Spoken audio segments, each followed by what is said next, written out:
pakbet. Pan ko na po itong baboy.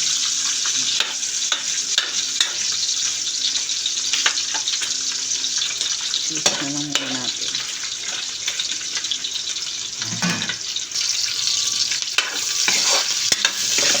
Lagay po natin yung sibuyas at bawang. Yung bawang ko po, binuo ko po para hindi siya masunog.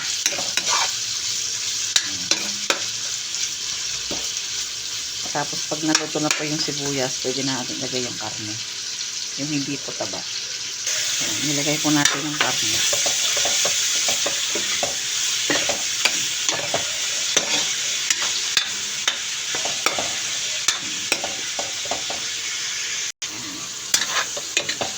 Po natin ilagay yung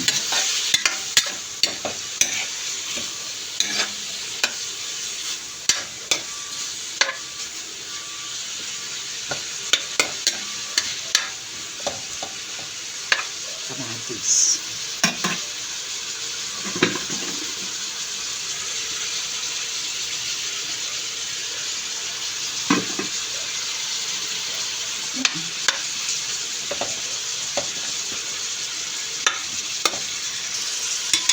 Lagyan na rin po natin ng konting magic. Ito na lang po natin yung kamatis. Takpan ulit po natin.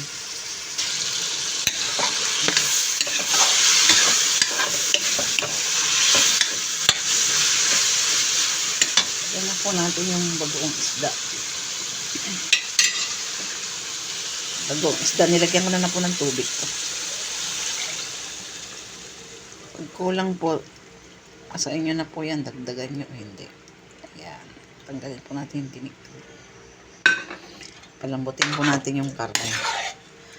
Tsaka maglagay na po tayo ng gulay maya maya. Sige po, sandali lang po. Ayan, lagyan na po natin yung kalabasa.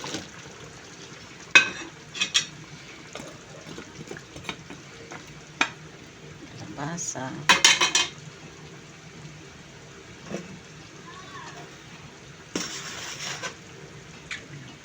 Sitaw. Tsaka yung okra. Dami. Grabe. Ito yung sabaw. Pagkulo, lagay na natin yung talong.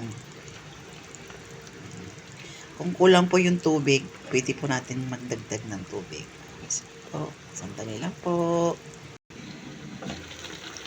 Kumulo na po.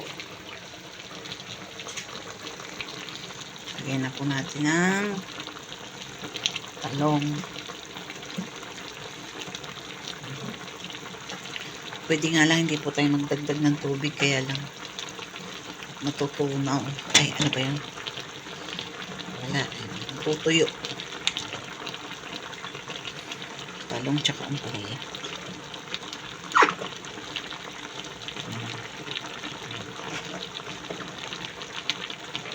Ayan.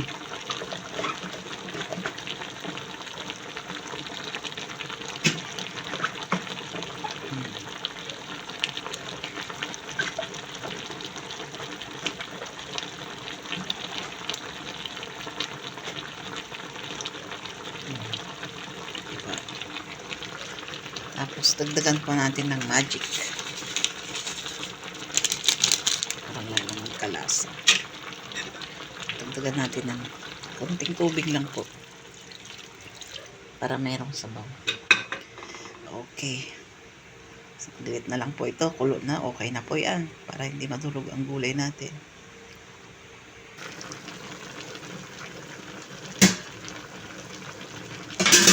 Ayan, kumukulo na po. Yan lang po natin, ganyan na lang natin.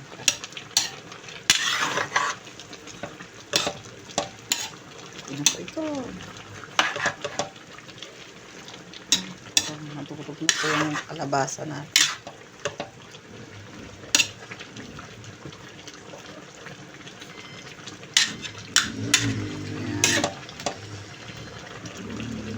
Tara po, kain po tayo. Happy lunch po everyone. Salamat po sa suporta. God bless. Thank you.